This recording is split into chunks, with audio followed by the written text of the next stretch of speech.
Bab 1741. Tidak apa-apa, karena kau telah memujaku sebagai gurumu, tentu saja aku tidak akan membiarkanmu mendapat masalah. Meskipun si bidah jahat itu telah melarikan diri, tidak terlalu sulit bagiku untuk menemukannya. Aku akan membantumu menyimpulkannya. Takdir menentukan, masa depan disimpulkan, rahasia kekacauan, sekarang. Aku melihat wanita biasa ini dengan lembut mencubit rumus itu dengan jarinya. Sebuah rune emas terkondensasi di tangannya. Detik berikutnya, rune ini tercetak ke dalam kehampaan. Aku melihat sungai waktu yang bergulir tiba-tiba muncul di bawah kakinya. Sungai waktu itu tidak memiliki sumber dan tidak memiliki ujung. Datang dan pergi, bergemuruh dan mengalir. Sebuah gambaran waktu dari 3 hari yang lalu mulai muncul. Namong Piaoksu mengamati dengan tenang. Aku melihat objek kosmik hitam besar itu mulai menyusut dengan kecepatan luar biasa. Kemudian menghilang tanpa jejak di kehampaan. Dalam sekejap mata, layar waktu muncul di masa kini. Sungai waktu yang panjang di masa depan diselimuti kabut. Dalam misteri hukum waktu, jauh lebih sulit untuk melihat gambaran masa depan daripada melihat gambaran masa lalu. Selain itu, menyimpulkan rahasia masa depan akan dibantah oleh hukum waktu, yang jauh berbeda dengan menyimpulkan masa lalu. Untuk memeriksa rahasia masa depan, hanya mereka yang memiliki pemahaman mendalam tentang hukum waktu yang memiliki kemampuan ini. Aku melihat Namong Piaoksu mengulurkan tangannya yang terbuat dari giok untuk memainkannya dengan lembut. Gambar rahasia masa depan tiba-tiba mulai muncul. Kabut karma tersingkap olehnya. Dia mengunci gambar tentang apa yang terjadi pada Chen Yuan di masa depan. Dalam sekejap mata, muncul 200 tahun kemudian. Hanya terlihat di layar. Temperamen mulia, kecantikan nasional, keanggunan intelektual, menyentuh hati dan jiwa, murni dan penuh nafsu, kecantikan menakjubkan yang dapat disebut sebagai kecantikan generasi ini. Di kamar mewah dengan pemandangan laut dan gelembung merah muda. Berhubungan seks dengan seorang pria asing. Setelah Namong Piaoksu melihat gambar ini, dia langsung terstunet. Seluruh tubuhnya mati rasa dalam sekejap. Karena wanita dalam gambar itu persis seperti penampilan aslinya. Ini, bagaimana ini mungkin? Hanya sedikit orang di dunia luar yang mengetahui wajah asli dari tempat ini. Bahkan murid-muridku yang sejati, tidak semua orang tahu penampilan asliku. Mengapa aku begitu dihina oleh iblis sesat itu setelah 200 tahun? Ini tidak mungkin, ini benar-benar mustahil. Aku adalah penguasa sekte Dao Surgawi, dan aku juga Hakim Kuil Hongmeng. Kultivasiku telah mencapai batas dewa abadi, dan aku hanya selangkah lagi dari dewa kekacauan. Jumlah dewa sejati primordial di alam atas sangat langka, dan pada dasarnya mereka tidak lagi berkuasa. Dewa sejati primordial tidak akan muncul. Dewa sejati kekacauan adalah batas kekuatan sejati di alam semesta berdimensi tinggi. Aku hampir mendekati batas ini, bagaimana mungkin aku bersama iblis sesat itu? Ini sama sekali tidak ilmiah. Pasti sesat dan roh jahat inilah yang menemukan seseorang yang mirip denganku untuk memuaskan keinginan egoisnya yang menyimpang. Ini benar-benar tidak masuk akal. Perbuatan keji seperti itu benar-benar tidak dapat dimaafkan. Namong Piaoksu sangat marah. Ketika dewa sejati abadi marah, ruang hampa kekacauan mulai tidak mampu menahan tekanan, dan retak sedikit demi sedikit seperti jaring laba-laba. Dewa sejati Yuanlong dengan hati-hati bersembunyi di belakangnya. Aku tidak tahu mengapa guru begitu marah. Apa yang dia lihat? Bidat, kau benar-benar tak termaafkan. Deduksi Tianji, posisi terkunci. Namong Piaoksu terus melakukan deduksi. Koordinat spasial bidah Chen Yuan semakin jelas. Saat dia hendak mengunci, di sungai waktu yang panjang di masa depan, ada sosok berjubah hitam. Berdiri di ujung sungai waktu yang panjang dan menatap. Dia membawanya dengan satu tangan. Hanya melontarkan satu kata, keluar. Kata, keluar, seperti amarah Tianwei. Sepertinya jalan telah runtuh. Waktu dan sebab akibat menjadi kacau. Namong Piaoksu tiba-tiba terkejut. Puff! Dia bahkan memuntahkan seteguk darah emas di tempat. Hanya sebuah kata, bisakah itu melukaiku di sungai waktu yang panjang di masa depan? Ini, makhluk macam apa bayangan hitam ini? Sangat menakutkan. Meskipun itu adalah dewa kekacauan sejati, itu tidak terlalu mengada-ada, kan? Mungkinkah? Hai gelombang! Namong Piaoksu tersentak. Tiba-tiba ia menyadari bahwa Chen Yuan yang sesat ini memiliki latar belakang yang menakutkan. Ini jelas bukan bidah biasa. Mungkinkah ini rencana tingkat tinggi? Ini. Konon, dalam beberapa ratus juta tahun terakhir, beberapa pejabat tingkat tinggi telah melihat lautan kekacauan semakin masuk ke dalam, dan 6 alam semesta berdimensi tinggi telah berhenti berkembang dan berevolusi, dan tidak ada kuota baru yang lahir selama puluhan miliar tahun, Karena itu, beberapa radikal mengajukan usulan reformasi, ingin membudidayakan alam semesta berdimensi tinggi ke-7, tetapi mereka ditolak oleh leluhur Hongmeng. Masalah ini sangat mungkin melibatkan permainan para eksekutif puncak. Jika aku terlibat dalam pusaran ini, aku tidak tahu bagaimana aku akan mati. Astaga, ini terlalu menakutkan. Itu pasti peringatan, ini di luar kendaliku. Namong Piaoksu masih menunjukkan rasa takut di wajahnya. Guru, apakah Anda baik-baik saja? Tidak apa-apa. Aku sedikit terluka dalam pertempuran sebelumnya. Mungkin aku terpaksa menyimpulkan rahasia kali ini dan mendapat balasan setimpal. Namong Piaoksu dengan santai mencari alasan. Namun, kau adalah seorang ahli di puncak dewa sejati abadi. Jika kau berhasil mengungkap rahasianya sekali saja, kau tidak akan mengalami dampak buruk yang begitu serius, bukan? Jangan bertanya apa yang seharusnya tidak kau tanyakan. Terlalu banyak bertanya itu tidak baik. Namong Piaoksu memperingatkan dengan wajah serius. Tapi si sesat Chen Yuan itu, haruskah kita terus menangkapnya? Bukankah kau bilang Chen Yuan akan melawanmu dalam waktu 1 tahun? Jika kau telah menerima misi sistem seperti itu, dia juga seharusnya menerimanya. Kalian akan bertemu lagi dalam 1 tahun. Apa kau terburu-buru? Tapi, tingkat pertumbuhan Chen Yuan yang seperti anjing pencuri itu benar-benar sangat cepat. Aku mampu menandinginya pertama kali, tetapi aku bukan lagi lawannya di kali kedua. Jika butuh 1 tahun lagi, aku mungkin. Ketika Dewa Sejati Yuanlong mengatakan ini, maknanya sudah sangat jelas. Dia takut tidak akan mampu mengalahkannya dalam 1 tahun. Jadi dia ingin meminjam pisau untuk membunuh seseorang. Asalkan Chen Yuan diberantas, dia akan langsung memenangkan tugas sistem. Jangan khawatir, menjadi guru akan membantumu meningkatkan kekuatanmu. Karena sistem portabelmu telah mengeluarkan misi seperti itu berarti ini adalah takdir. Pasti akan ada pertempuran antara kau dan si sesat Chen Yuan itu. Sebagai seorang guru, tidak baik untuk ikut campur secara paksa, dan memengaruhi penilaian promosi di antara para dewa purba. Tapi aku tahu ada tempat di mana kau bisa sepenuhnya siap menghadapi tantangan ini. Kau seharusnya sudah pernah mendengar tentang jurang dunia, kan? Saat menyebut nama, jurang segala alam, Yuanlong terkejut. Dia tentu pernah mendengar tentang jurang 10.000 alam. Ini adalah salah satu dari 10 jadi teratas di Laut Kekacauan. Peringkat ke-10. Konon, kecepatan waktu di jurang 10.000 alam 100 juta kali lebih cepat daripada dunia luar. Ini adalah tempat di mana waktu diasingkan. Karena kecepatan waktu yang luar biasa di jurang dunia, beberapa dewa iblis kekacauan yang sangat menakutkan, binatang raksasa kekacauan, dan beberapa makhluk abadi yang aneh lahir. Sangat berbahaya. Tetapi pada saat yang sama, beberapa harta spiritual kekacauan tingkat yang menantang langit juga dapat dikumpulkan. Ini adalah kombinasi antara bahaya dan peluang. Sebagai salah satu dari 10 jadi teratas di Laut Kekacauan, dikatakan bahwa siapapun yang kuat di bawah dewa sejati kekosongan yang masuk, pada dasarnya akan menemui kematian tetapi tidak ada kehidupan. Dewa kekosongan juga sangat mungkin jatuh. Dewa sejati Dao hampir tidak memiliki kekuatan untuk melindungi dirinya sendiri, itu saja. Tempat ini juga merupakan tempat yang sangat berbahaya bagi kekuatan kultivasi Dewa Sejati Yuanlong saat ini. Sangat mungkin dia akan jatuh ke dalamnya. Namun, ia memiliki sistem superimposisi pemahaman miliaran kali lipat. Dengan pemahaman supernya dan percepatan waktu jutaan kali lipat dari jurang dunia, ketika ia keluar dalam setahun, mungkin ada kemungkinan untuk bergulat dengan Chen Yuan. Ini adalah satu-satunya kesempatannya. Bab 1742. Guru, aku bersedia pergi ke jurang dunia. Dewa sejati Yuanlong menggelengkan hatinya. Sudah saatnya ia memberi tekanan pada dirinya sendiri. Ia memang terlalu santai selama beberapa tahun ini.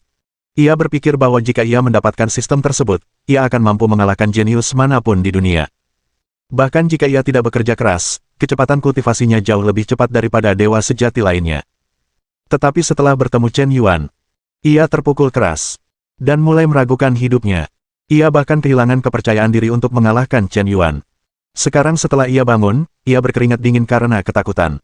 Ternyata tanpa sadar, Chen Yuan yang sesat itu tampaknya telah menjadi mimpi buruk yang menghantui hatinya. Ia telah kehilangan kepercayaan untuk mengalahkan lawan. Ini adalah iblis.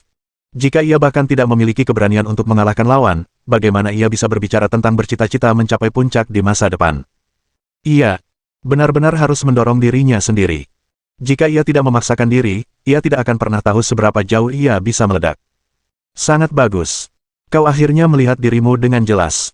Kau memiliki bakat pemahaman yang luar biasa, dan kau bisa berlatih selama jutaan tahun penuh di jurang dunia. Saat kau keluar, peningkatanmu pasti sangat besar. Kata Namong Piaoksu dengan ekspresi puas. Tentu saja dia sangat senang. Karena kultivasi seorang murid setara dengan kultivasinya sendiri. Semakin keras murid itu bekerja, semakin cepat kekuatannya meningkat. Bahkan, Terlepas dari apakah Dewa Sejati Yuanlong ingin berurusan dengan Chen Yuan atau tidak, dia mungkin akan menyarankan Yuanlong untuk pergi ke jurang dunia untuk mendapatkan pengalaman. Murid, karena kau telah menerimaku sebagai gurumu, kau masih harus pergi ke jurang dunia untuk berlatih.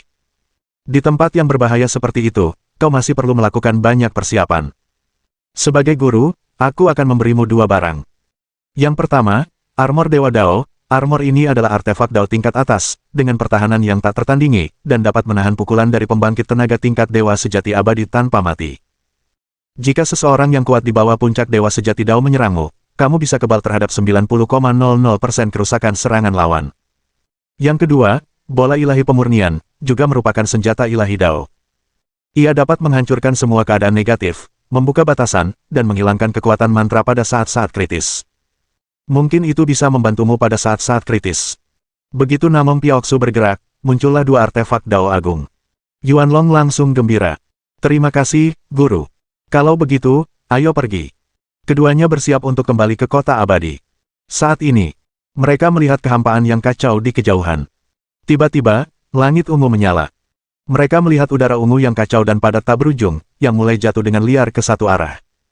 Seolah-olah menerangi seluruh kehampaan yang kacau.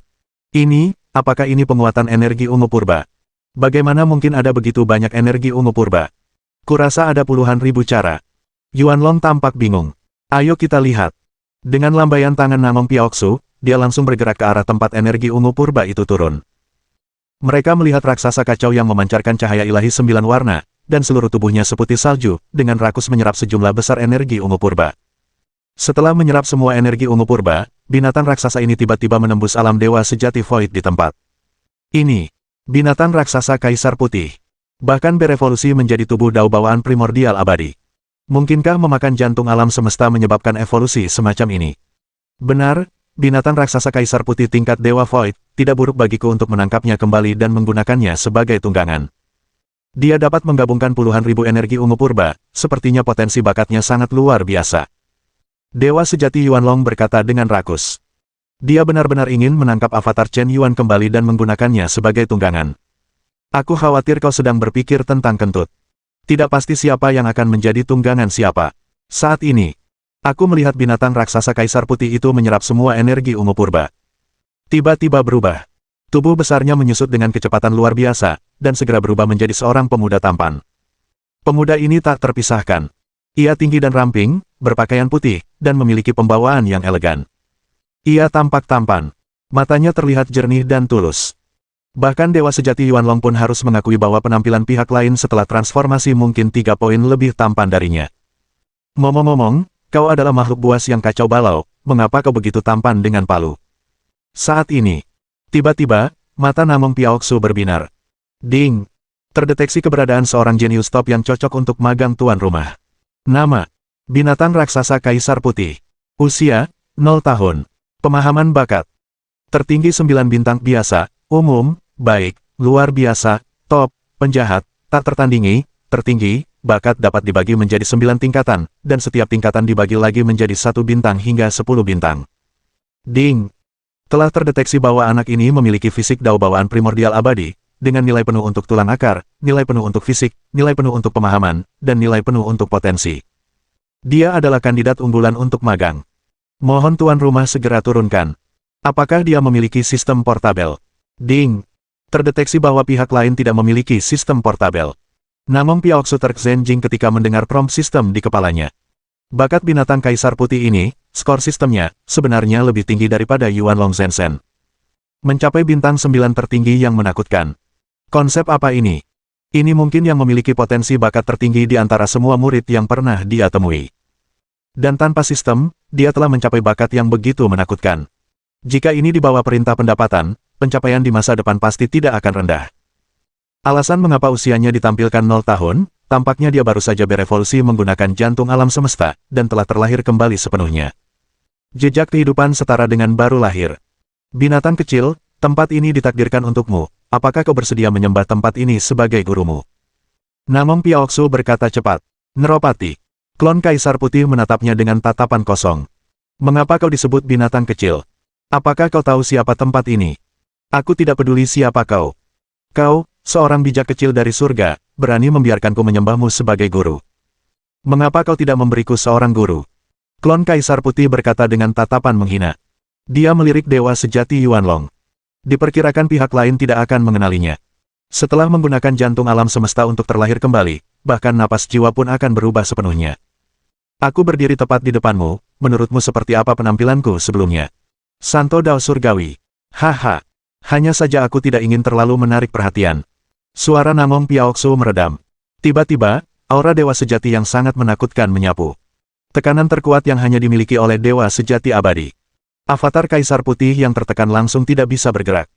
Di bawah momentum yang menakutkan itu, Dewa Sejati Yuanlong juga harus mengorbankan cincin jalan untuk melawan tekanan tersebut. Cincin Dao ini, Dewa Sejati Dao. Keberadaan yang lebih kuat dari Dewa Sejati Dao, apakah kau? Dewa Sejati Abadi. Klon Kaisar Putih berkata dengan wajah gemetar. Meskipun kau masih memiliki beberapa pengetahuan, apakah kau ingin menyembahku sebagai guru? Namong Piaoksu membawanya di punggungnya dengan satu tangan, dan berkata dengan nada angkuh. Aku tidak mau. Avatar Kaisar Putih masih berkata dengan tegas. Mengapa kau tidak mau? Namong Piaoksu menatapnya. Kau terlalu jelek saat dewasa. Aku tidak benar-benar ingin seseorang yang tidak tampan menjadi guruku. Ini akan membuatku secara naluriah menolak. Avatar Kaisar Putih mengatakan yang sebenarnya. Beraninya kau, bajingan, kau benar-benar menghina guru, tidakkah kau berani membunuhku sebagai tempatku? Dewa Sejati Yuanlong langsung memarahi. Tidak masalah, jika kau ingin menyembahku sebagai gurumu, tidak masalah jika aku membiarkanmu melihat tubuh asliku. Bab 1743. Suara Namong Piaoksu meredam. Dengan lambaian tangannya, ia melepaskan penyamarannya dan berubah wujud, mengembalikan penampilannya semula. Dalam sekejap mata, aku melihat sosok yang tak tertandingi dan penuh percaya diri berdiri di depanku. Kulitnya selembut lemak, matanya cerah dan indah, seperti bintang. Setiap gerak-geriknya memancarkan temperamen yang mulia, elegan, dan luar biasa. 3.000 helai sutra biru berkibar tertiup angin, dan ia mengenakan pakaian putih seperti peri yang diasingkan. Ada seorang wanita cantik di era yang tak tertandingi, tinggal di lembah terpencil. Melihat ke belakang, Bai Meisheng tersenyum, dan istana ke-6 tak berwarna. Rok pendek Jingcai tak hilang, dan ia mengeluarkan semua emasnya untuk bermain-main dengan orang mabuk. Saat bulan purnama, awan dan sungai menjadi bayangan yang menarik, jadi mengapa repot-repot dengan Feng Qiu saat itu? Kata sifat terindah di dunia pun tampaknya tak cukup untuk menggambarkan 1/10.000 kecantikannya. Meskipun Chen Yuan begitu cantik, ia tak bisa menahan rasa takjub di hatinya saat ini. Kecantikan yang tak tertandingi dengan basis kultivasi yang begitu kuat memang langka di dunia. Saat ini, bahkan Dewa Sejati Yuanlong, yang memiliki 3.000 wanita cantik di haremnya, tak kuasa menatap dengan tercengang. Sebuah dorongan yang telah lama hilang muncul di hatinya. Guru, sungguh cantik. Jika aku bisa mendapatkan guru, meskipun aku lemah untuk 3.000 wanita, aku hanya ingin mengambil 1 sendok saja. Begitu Dewa Sejati Yuanlong memiliki ide ini di hatinya, Namong Piaoksu menoleh ke belakang dan sepertinya menyadarinya. Dia langsung berkeringat dingin. Guru adalah Hakim Kuil Hongmeng. Dia juga penguasa Sekte Tiandao. Status setinggi itu bukanlah sesuatu yang bisa dia cemarkan saat ini. Setidaknya sampai kultivasinya menembus alam Dewa Sejati Abadi, dia berhak untuk berdialog setara dengan pihak lain. Jika tidak, itu tidak sopan. Setelah Yuanlong menolak ide ini, Namong Piaoksu menoleh untuk melihat klon Kaisar Putih. Sekarang, kau bersedia menyembahku sebagai gurumu. Suara Namong Piaoksu meredam. Detik berikutnya, ia tidak hanya mengungkapkan wujud aslinya, tetapi juga melepaskan paksaan tirani setingkat Dewa Sejati Abadi. Ia memancarkan cahaya. 9 cakram abadi muncul di belakangnya. Kekuatan abadi yang menakutkan itu seolah menghancurkan kehampaan yang tak berujung. Ada 9 cakram abadi. Yuanlong Zhensen terkejut, terpaku, dan lesu. Sepertinya dia tidak bisa kembali sadar untuk waktu yang lama. Secara umum, di alam Dewa Sejati Dao, 4 lingkaran jalan dapat dipadatkan. Lingkaran jalan ini adalah perwujudan dari aturan jalan, yang dapat membuat Dewa Sejati Jalan meledak dengan kekuatan yang sangat mengerikan. 4 lingkaran jalan dianggap sebagai puncak dari Dewa Sejati Jalan. Tetapi di alam semesta dimensi tinggi di alam atas, akan ada beberapa makhluk yang sangat mengerikan. Putra-putra dewa teratas yang dibudidayakan oleh kekuatan super raksasa mungkin memadatkan lingkaran jalan ke-5, atau bahkan lingkaran jalan ke-6. Mereka melampaui batas mereka. Konon, hingga 10 lingkaran jalan dapat dipadatkan. Tentu saja, dalam sejarah, bahkan Dewa Sejati asal mula hanya dapat memadatkan 9 lingkaran jalan. Dari zaman kuno hingga sekarang, hanya leluhur Hongmeng yang dapat memadatkan 10 lingkaran jalan. Dan 9 cakram abadi muncul di belakang Namong Piaoksu. Itu bahkan lebih menakjubkan. Ini menunjukkan bahwa di alam dewa sejati abadi, dia telah melampaui dirinya sendiri dan mencapai puncak keabadian. Ini juga cukup untuk menunjukkan bahwa bakatnya begitu kuat sehingga belum pernah terjadi sebelumnya. Saya khawatir selama itu tidak jatuh di masa depan. Dia bahkan memiliki potensi untuk membuktikan dewa sejati Hongmeng. Kekuatan Tuan tidak jauh dari menembus dewa kekacauan. Dewa sejati Yuanlong menegaskan dalam hatinya. Melihat ini, klon Kaisar Putih segera mengangguk puas. Saya bersedia. Saat suaranya berhenti, ada dua prompt sistem yang terdengar di benak Chen Yuan dan Namong Piaoxu masing-masing. Ding! Operasi menjilat anjing dimulai. Nama: Namong Piaoxu. Usia: 9.000 juta tahun. Tinggi: bervariasi sesuka hati. Level: batas dewa sejati abadi. Nilai wajah: 9,999999 poin. Tingkat kesukaan wanita terhadap tuan rumah: 0 poin. Loyalitas wanita kepada tuan rumah, 0 poin. Hubungan menjilat anjing berhasil terjalin, dan ketika tingkat kesukaan wanita terhadap tuan rumah melebihi 95 poin, serangan balik tuan rumah berhasil, identitas berubah, dan pihak lain menjadi tuan rumah yang menjilat anjing. Setelah serangan balik selesai, hadiah berupa 10% konsumsi emas menjilat anjing. Hadiah poin penguatan keberuntungan, 3.000 poin. Kemampuan bonus. Menerima murid akan membuatmu lebih kuat setelah tuan rumah melakukan serangan balik terhadap target yang menjilat anjing. Kamu dapat memuat bakat sistem lawan, setelah menerima murid, kultivasi murid sama dengan kultivasimu, dan peningkatan kekuatan murid sama dengan peningkatan kekuatanmu. Sial, apakah gadis ini curang? Untungnya, sistemku sudah ditingkatkan sekarang, dan aku bisa mengikat melalui udara. Aku tidak tahu apakah dia tahu bahwa aku telah mengikatnya. Di lautan kekacauan yang jauh. Merasakan bahwa avatar Kaisar Putih diterima sebagai murid, Chen Yuan berkata dengan penuh pertimbangan. Ding! Sistem mengikat murid. Nama: Kaisar Putih. Usia: 0 tahun. Persepsi bakat: bintang 9 tertinggi. Ding! Selamat kepada tuan rumah karena telah mengikat murid sejati ke-889, memberi penghargaan atas keterampilan bakat tuan rumah, menghancurkan gelombang cahaya, Taoisme primordial bawaan, 6. Ternyata ini sudah merupakan tubuh Taoisme primordial bawaan ke-6 yang diikat olehnya.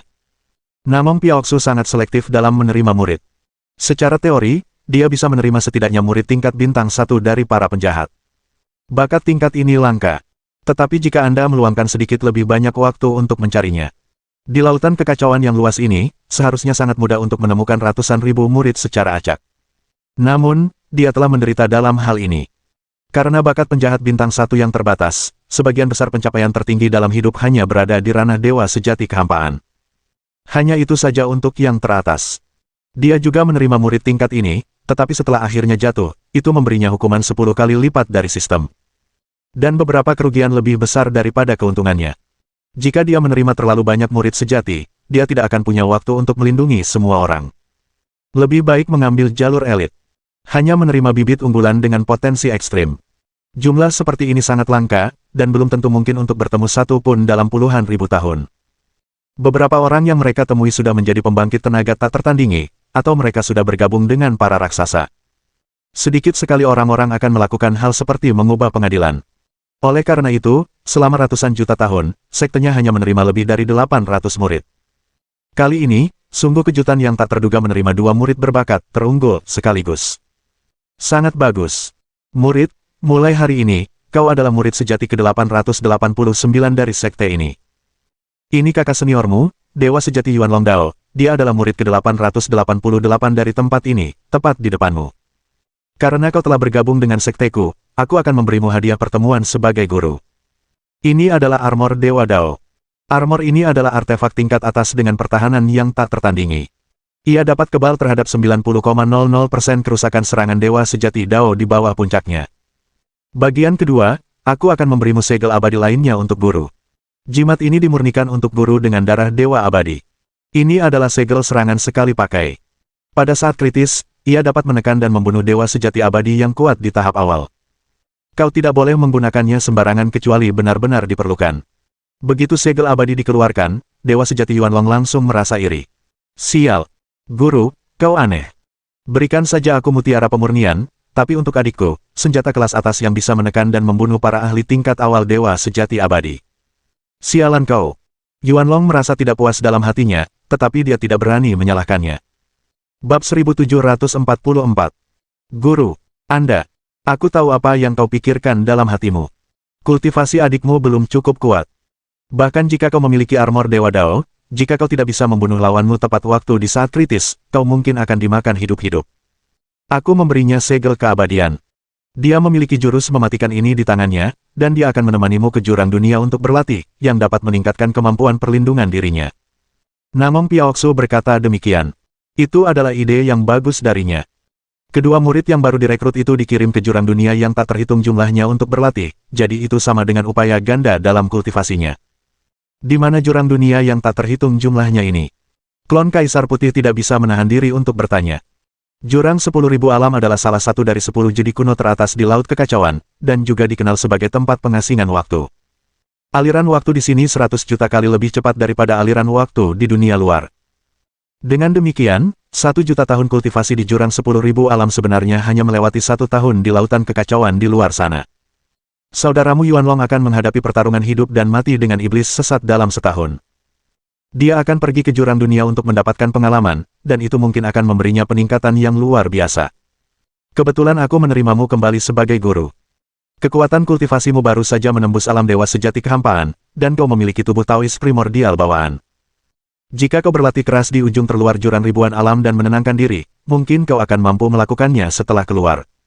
Peningkatan yang luar biasa. Tapi ingat, jangan memasuki area inti jurang alam semesta yang tak terhitung jumlahnya, kalau tidak kau sudah mengembangkan kekuatan dan kemungkinan besar akan jatuh. Namong Piaoksu menjelaskan secara detail. Begitu. Ada tempat ajaib seperti itu di Lautan Kekacauan ini. Avatar Kaisar Putih berkata dengan penuh minat. Ada sedikit rasa ingin tahu, sedikit kerinduan, dan sedikit keceriaan di matanya, tetapi tidak ada rasa takut di matanya. Ini sungguh hebat. Aku akan pergi ke jurang dunia bersama Yuanlong Lao Liu. Kau, bocah, masih ingin mengalahkanku. Kau belum cukup belajar dari 2 kali pertama, kan? Kurasa kau sedang bad mood, kan? Aku tidak tahu siapa yang memberimu keberanian itu. Apakah kau pikir kau bisa melampauiku dengan berlatih di jurang berbagai alam? Ayo kita berangkat, kata Namong Piaoksu dengan tenang. Guru, murid ini masih perlu pergi ke kota suci abadi untuk menyelesaikan upacara penyerahan. Dan mengawasi penyerahan upeti pajak dari alam atas sebelum kita bisa pergi ke jurang dari berbagai alam. Mengapa kau dan adik junior tidak menemaniku kembali ke kota abadi? Bagaimana kalau tinggal selama 2 hari? Permintaan Yuanlong masuk akal. Lagi pula, dia berada di tempatnya, dan dia tidak bisa begitu saja pergi. Dan sebelum dia pergi, dia berencana untuk mengeluarkan dekrit untuk membersihkan kelompok pemberontak, kuil asap, dengan segala cara. Menangkap semua dewa kosmik yang menyebarkan ajaran sesat Chen Yuan di kota-kota kosmik utama. Aku lebih memilih membunuh 1000 orang secara tidak sengaja daripada membiarkan 1 orang pun lolos. Dengan cara ini, para dewa kosmik itu dapat diberantas dari sumber tertentu, dan mereka dapat secara aktif bergabung dengan kuil asap. Dia telah memikirkannya. Hanya dengan memotong akar penyebabnya, perkembangan pesat alam semesta mutan dapat dibatasi. Semakin banyak dewa penguasa alam semesta yang telah dibuktikan oleh Chen Yuan si pencuri anjing, semakin cepat kekuatannya akan tumbuh. Dan hampir tidak ada hambatan. Ini sangat menakutkan. Jika ada juta dewa penguasa alam semesta, mereka akan bersaksi dan menjadi suci bersama pencuri anjing Chen Yuan. Dia takut gelombang berikutnya akan mampu menghadapi dewa abadi secara langsung. Ini terlalu menakutkan. Sangat mesum. Jangan sampai ini terjadi. Baiklah. Lebih baik tinggal di kota suci abadi selama 2 hari dulu. Setelah kau selesai menangani masalah ini, kita bisa pergi ke jurang dunia. Namong Piaoksu mengangguk. Katakanlah. Dewa sejati Yuanlong, Namong Piaoksu, dan Klon Bai Huang bergerak menuju arah kota suci abadi gelombang. Mereka baru saja tiba di kota abadi. Kemudian mereka melihat asap hitam tebal mengepul dari arah kota suci. Formasi penjaga kota suci yang awalnya sangat tirani langsung hancur. Seluruh kota dipenuhi asap di mana-mana, berantakan, bobrok. Beberapa penjaga kota suci tersandung dan berlutut di tanah segera setelah melihat kembalinya dewa sejati Yuanlong. Dia muntah darah sambil melaporkan. Laporkan gelombang. Laporkan. Yang mulia, tepat sebelum Anda meninggalkan kota suci abadi, pemberontak Yu Yao memimpin 100.000 pemberontak untuk menyerang. Dia memegang segel dewa sejati, dan kultivasinya telah menembus alam dewa sejati di kehampaan. Kita sama sekali bukan tandingannya. Para pemberontak menjara secara brutal di kota suci abadi, hampir menjara seluruh kota suci abadi, dan semua kerabat kelompok pemberontak di penjara lantai semuanya dibawa pergi. Bahkan upeti pajak yang baru saja kita kumpulkan dirampok lagi. Wuo gelombang. Mendengar kata-kata itu, dewa sejati Yuanlong seperti disambar 5 petir, dan seluruh tubuhnya terstunet. Pencuri anjing Chen Yuan, kau. Puff. Di bawah amarah Yuan Long, dia bahkan menyemburkan seteguk darah tua di tempat itu. Ah! Pencuri anjing, pengkhianat, penjahat, terkutuk kau. Kalian terlalu licik. Yu Yao, dasar jalang, aku benar-benar membenci diriku sendiri karena berhati lembut sesaat, dan tidak mampu membunuhmu dengan tanganku sendiri. Terkutuk kalian semua. Raungan. Dewa sejati Yuan Long mengangkat kepalanya ke langit dan meraung dengan ganas. Hampir marah. Begitu kejam. Itu bukan kasusnya dengan para penindas. Apakah kalian masih manusia? Apakah kalian tidak punya belas kasihan? Tidak cukup hanya menangkapnya sekali, tapi kau ingin menangkapnya untuk kedua kalinya. Remas saja, kau tidak akan bisa menangkapnya dan remas dengan keras. Mentalitas Yuan Long runtuh. Murid. Ini adalah akhir dari masalah ini, kau tidak boleh mengacaukan pikiranmu karena untung rugi sementara. Namong Piaoksu berkata dengan nada lembut. Suaranya seolah memiliki kekuatan penyembuhan. Dalam sekejap, keadaan Yuan Long sang dewa sejati yang hampir mengamuk ditarik kembali. Maaf, guru, murid ini hampir kehilangan kesabarannya barusan. Pencuri Chen Yuan ini benar-benar menjijikkan. Dia bahkan mengirim Yu Yao untuk memberontak dan menghancurkan hati Daoku. Dia pengkhianat. Pencuri ini, akan kuhancurkan menjadi abu, agar aku bisa melampiaskan kebencianku. Gigi Yuan Long gatal karena kebencian. Klon Kaisar Putih berdiri di samping dan tidak berbicara. Hanya melihat. Kau anak kecil, berani memarahiku, ya. Tunggu saja, dan kau akan mendapatkan waktu yang lebih baik lain kali. Di kota suci abadi ini, pasti ada mata-mata bidah dan roh jahat. Kalau tidak, begitu aku meninggalkan kota, bagaimana mungkin para bidah mengirim orang untuk menyerang kota suci abadi secara kebetulan? Yuan Long menganalisis dengan tenang. Lalu apa yang akan kau lakukan? Dengan segala cara, aku akan menemukan mata-mata yang mengkhianatiku. Guru, adik muda, mohon tunggu saya selama 2 hari. Setelah 2 hari, kita akan pergi ke jurang 10.000 alam. 2 hari berikutnya, Yuan Long Zhensen berusaha mencari tahu siapa mata-mata itu. Hampir semua orang yang dicurigai disiksa dengan kejam. Terlebih lagi, jiwa mereka bahkan digeledah secara langsung. Ini membahayakan semua orang di seluruh kota suci abadi, dari atas hingga bawah. Awalnya, 2 kekalahan besar pertama telah melemahkan moral pasukan. Dalam gelombang ini, penyiksaan dan penggeledahan jiwa secara kolektif lagi, sungguh sangat memalukan. Dia menyiksa semua orang, tetapi bahkan tidak menangkap satu pun pengkhianat. Ini benar-benar memalukan. Laporkan gelombang. Melaporkan kepada Yang Mulia Dewa Sejati Yuan Long, para pendeta alam atas telah mengeluarkan pemberitahuan bahwa mereka akan turun ke kota suci abadi besok, dan memberitahu Yang Mulia untuk menyelesaikan upacara penyerahan pajak dan upeti besok. Bab 1745. Yuan Long tidak berencana untuk berpartisipasi dalam upacara penyerahan ini. Upeti pajak telah dirampok 2 kali berturut-turut. Ini sangat memalukan. Karena memang tidak mungkin untuk menyerahkannya, maka cukup katakan saja itu buruk. Bagaimanapun, dia sekarang adalah murid langsung dari penguasa Sekte Tiandao, dengan penengah kuil Hongmeng di belakangnya sebagai pendukungnya. Bahkan jika dia tidak dapat membayar pajak, para eksekutif puncak aliansi kota semesta tidak ada hubungannya dengannya. Paling-paling adalah mencabut posisinya di aliansi dan mengurangi semua poin kinerja sesuai dengan praktik yang biasa. Itu akan meninggalkan noda serius pada kinerja politiknya. Tidak ada cara untuk menghapusnya seumur hidup. Tapi hanya itu saja. Ini adalah pukulan fatal bagi Dewa Void lainnya, dan mungkin tidak ada ruang untuk perbaikan di masa depan. Bahkan mungkin dia tidak dapat mempertahankan dewa sejatinya sendiri. Mungkin akan tertekan. Tetapi bagi dewa sejati Yuan Long, dia tidak memiliki kekhawatiran dan kecemasan seperti itu sama sekali. Dia adalah pria kuat yang telah melampaui kekuatannya sendiri, melewati batas, dan membuktikan dirinya secara alami. Tanpa batasan alam semesta berdimensi tinggi. Bahkan jika semua poin prestasi dikurangi, dia akan tetap terus meningkatkan dan menerobos. Para pembangkit tenaga seperti itu sangat langka, dan belum menerima berkah surga di alam semesta berdimensi tinggi, tetapi mereka juga tidak terkekang. Semuanya bergantung pada diri sendiri. Jalan ini jelas lebih sulit dan lebih berbahaya, tetapi tidak diragukan lagi akan lebih kuat daripada pembangkit tenaga setingkat yang sesuai dengan jalan tersebut. Tidak apa-apa. Karena upeti pajak tidak dapat dibayarkan, mari kita langsung pergi ke jurang dunia. Ini juga dapat menghindari rasa malu saat bertemu dengan para pendeta alam atas. Aku tidak percaya kau akan mengejarku ke jurang dunia untuk meminta upeti pajak. Posisi aliansi kota kosmos, jangan khawatir. Apa yang disebut kekuatan itu palsu di hadapan kekuatan absolut. Ketika aku menembus alam dewa sejati abadi, para pendeta alam atas juga harus berbaris untuk memberi hadiah kepadaku. Setelah Yuan Long Zhensen menyadari hal ini, mereka segera menemukan avatar Namong Piaoksu dan Bai Huang. Guru, adikku, mari kita berangkat ke jurang dunia sekarang. Kata Dewa Sejati Yuanlong. Baiklah, semakin cepat kau mencapai jurang 1000 alam, semakin cepat kau bisa meningkatkan dirimu. Lagi pula, setiap hari yang kau alami sekarang adalah 100 juta hari di jurang 1000 alam. Namong Piaoksu mengangguk. Tapi, Kakak Yuanlong, bukankah kau bilang ingin menyelesaikan upacara penyerahan? Kurasa kau belum menyelesaikan upacara penyerahan dalam 2 hari terakhir. Kau tidak mau membayar pajak. Avatar Kaisar Putih mengingatkan dengan wajah polos. Begitu kata-kata itu keluar, wajah Yuanlong langsung memerah.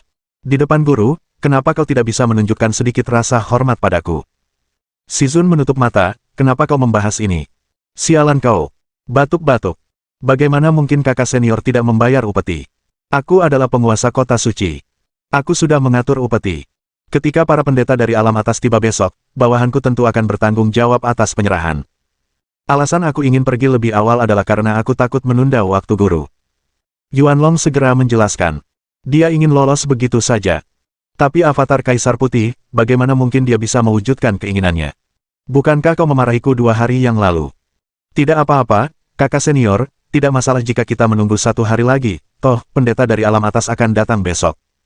Jika kita berangkat ke jurang dunia saat ini, kakak, kau menyerahkan upeti pajak penting kepada bawahanmu. Jika kita baru saja meninggalkan celah, iblis sesat akan menyerang kota suci abadi lagi dan merebut upeti pajakmu lagi. Kakak, bukankah kerugiannya lebih kecil daripada keuntungannya? Menurutku, sebaiknya kita tinggal 1 hari lagi, dan menunggu upacara penyerahan resmi selesai, lalu kakak senior akan berangkat ke jurang dunia, sehingga kita tidak perlu khawatir. Guru, apakah kau benar? Avatar Kaisar Putih berkata dengan alasan dan bukti. Namong Piaoksu mengangguk setuju setelah mendengar kata-kata itu. Lagi pula, tanpa prasangka apapun. Apa yang dikatakan Avatar Kaisar Putih memang ada benarnya. Ini adalah pengaturan yang lebih masuk akal. Risikonya juga paling rendah. Apa yang dikatakan adikmu masuk akal. Jika ada bidat dan mata-mata di kota suci abadi, kita memang akan menghadapi risiko dijarah lagi setelah kita pergi. Sebaiknya kamu bayarkan pajaknya sendiri, tidak masalah jika kamu menunggu 1 hari lagi. Jangan takut dengan 10.000, takutlah saja pada apa yang akan terjadi.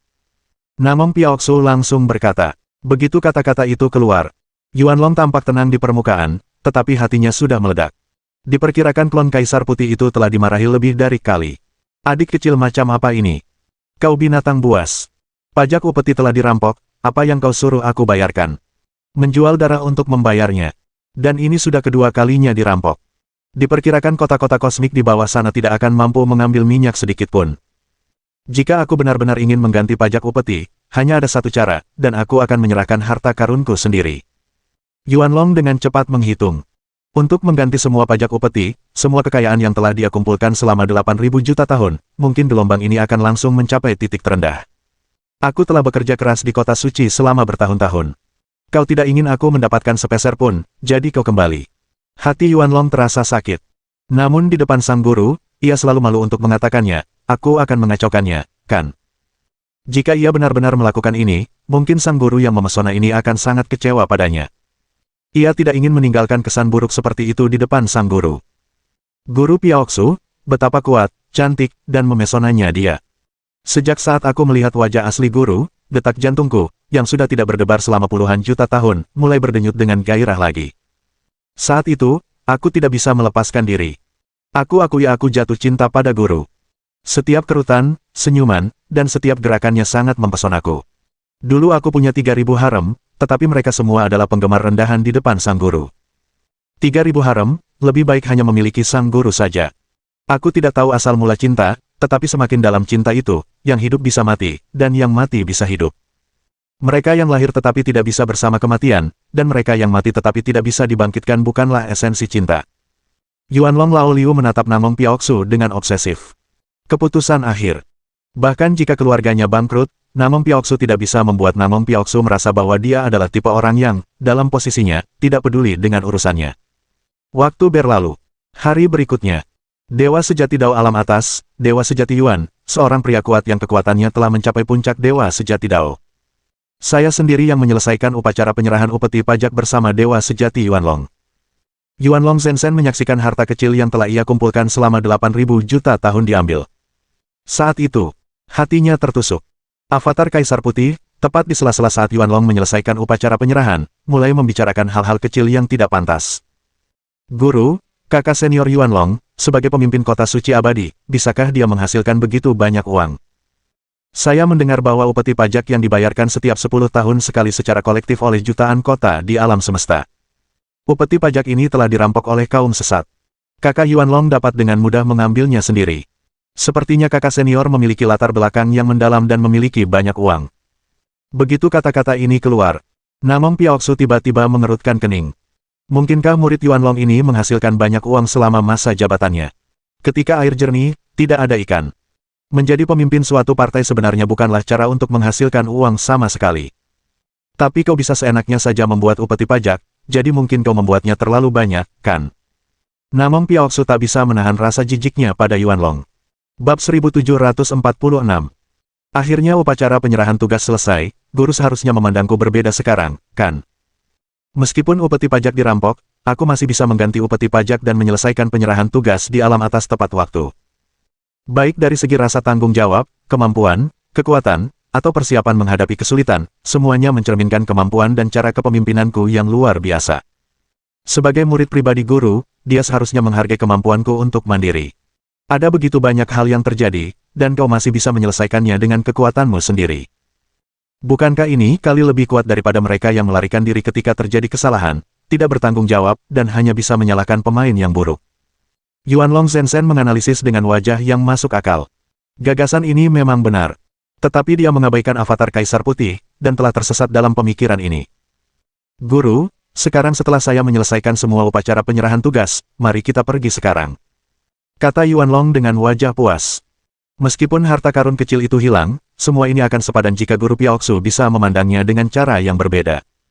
Namong Piaoksu hanya mengangguk acuh tak acuh setelah mendengar kata-kata itu. Secara psikologis, penilaiannya terhadap Yuanlong telah turun beberapa poin. Tetapi tidak ada ekspresi sama sekali di wajahnya. Tampaknya emosi tidak terlihat. Bagaimanapun, dia adalah penguasa Tian Daozong, seorang Grandmaster dari generasi sebelumnya. Tidak akan mudah bagi orang untuk membaca pikirannya. Ayo pergi. Jaraknya sangat jauh untuk pergi ke jurang 10.000 alam. Lokasi jurang 10.000 alam terletak di bagian terdalam lautan kekacauan, dan sudah dekat dengan alam kegelapan. Jaraknya sekitar 8 triliun tahun cahaya dari sini. Seorang bijak surga biasa, bahkan jika dia terbang di lautan kekacauan selama 1 miliar tahun dengan kecepatan tercepat, akan sulit baginya untuk mencapai tempat ini. Bahkan jika itu adalah dewa sejati abadi, dibutuhkan setidaknya jutaan teleportasi hampa sebelum ia dapat tiba. Tapi kau tak perlu khawatir, tempat duduk ini memiliki artefak abadi tertinggi, pintu penyeberangan. Begitu pintu ini dibuka, kau bisa pergi kemanapun kau mau. Ia dapat mengabaikan semua jarak, bahkan waktu, ruang, dan batasan dimensi, tetapi syaratnya adalah kau perlu menetapkan titik koordinat ruang terlebih dahulu. Seperti yang diperkenalkan Namong Piaoksu, dia melambaikan tangan gioknya. Sebuah portal kayu dipanggil. Petik 2. Terlihat jelas bahwa material sisi portal ini sangat tua. Penuh dengan napas tahun-tahun. Tebal, dalam, megah. Tampaknya ada juga pola ilahi abadi yang terukir di dalamnya. Dengan paksaan yang menakutkan, aku melihat Namong Piaoksu mencubit segel itu dengan jarinya. Segel dewa abadi ditancapkan ke dalamnya. Portal kayu asli tiba-tiba bergelombang seperti ombak air. Tampaknya dapat ditembus tanpa hambatan sama sekali. Itu tampak sangat ajaib. Avatar Kaisar Putih tampak bingung. Mengapa pintu ini terasa seperti pintu ajaib legendaris? Ingin pergi ke sana, pergi ke sana. Benarkah ada bayi ajaib seperti itu di dunia ini? Masuk. Aku sudah mengunci koordinat jurang 1000 alam. Melalui portal ini, kau dapat langsung mencapai jurang 1000 alam. 1 tahun kemudian, aku sendiri akan pergi ke jurang dunia untuk menjemputmu. Kata Namong Piaoksu dengan tenang. Tuan, bukankah Anda akan pergi ke jurang dunia bersama kami? Klon Kaisar Putih tidak dapat menahan diri untuk bertanya. Masih ada beberapa hal yang harus diurus sebagai seorang guru, tidak mungkin menemanimu ke jurang dunia untuk berlatih. Lagi pula, ada kekuatan penguasa yang mengerikan di jurang 1000 alam. Mereka yang tingkat kultivasinya menembus tingkat dewa sejati abadi tidak dapat memasuki jurang 1000 alam. Namong Piaoksu berkata demikian. Dewa sejati Yuanlong juga merasa sedikit kasihan ketika mendengar kata-kata itu. Dia menoleh dan melirik klon Kaisar Putih, dengan seringai di sudut mulutnya. Tidak apa-apa jika guru tidak pergi. Kau bocah, hanya karena gosipmu, aku kehilangan sedikit harta yang telah kukumpulkan selama bertahun-tahun. Tunggu saja, tunggu sampai kau memasuki jurang 1000 alam, dan lihat bagaimana aku akan menghukummu. Dewa sejati Yuanlong menatap klon Kaisar Putih pada saat yang bersamaan. Avatar Kaisar Putih juga melirik Yuanlong Lao Liu. Kakak Yuanlong, aku akan pergi ke jurang dunia. Kakakku tidak cukup kuat. Kuharap kakakku bisa menjaga adikku. Adikku bersedia mengikuti arahan kakakku. Bagus sekali. Kau dan aku adalah saudara seiman.